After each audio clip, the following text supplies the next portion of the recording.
নবী সালামু আলাইকা, ইয়া রাসূল সালামু আলাইকা, এই শব্দ কে রচনা করেছে এবং কে আবিষ্কারক, এমনকি কোন দিন থেকে কিয়াম শুরু হয়েছে এর ইতিহাস পরিষ্কার কোন কাগজে, কোন ইতিহাস গ্রন্থে, কোন কিতাবের মধ্যে নাই। আপনারা বলেন পৃথিবীর কোন কিতাবে ইয়া নবী সালামু আলাইকা নাই। আপনারা বলেন পৃথিবীর কোন কিতাবে ইয়া নবী সালামু আলাইকা নাই।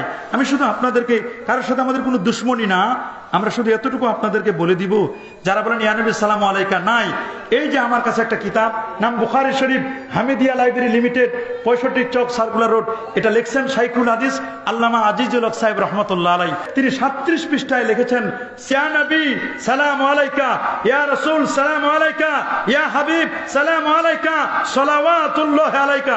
এবার অনুবাদও করছেন, হযরতের শুভ জন্ম উপলক্ষে অলৌকিক ঘটনাবলী আলোচনা করছেন, বিশাল 30 পৃষ্ঠা ব্যাপী জন্ম বৃত্তান্ত আলোচনা করছেন। আপনারা বললেন পৃথিবীর কোনো কিতাবে নাই।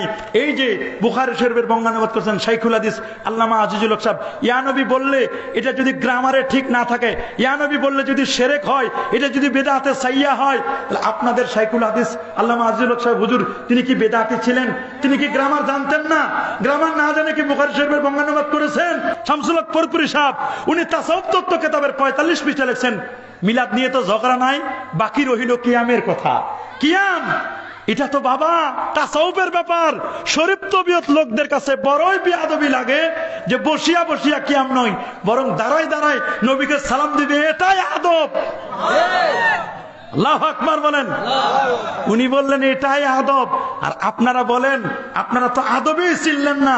দুঃখটা হলো এখানে, আদবেই চিনলেন না কোনটা আদব আর কোনটা কি, এটা একটু আপনাদের বোঝা দরকার।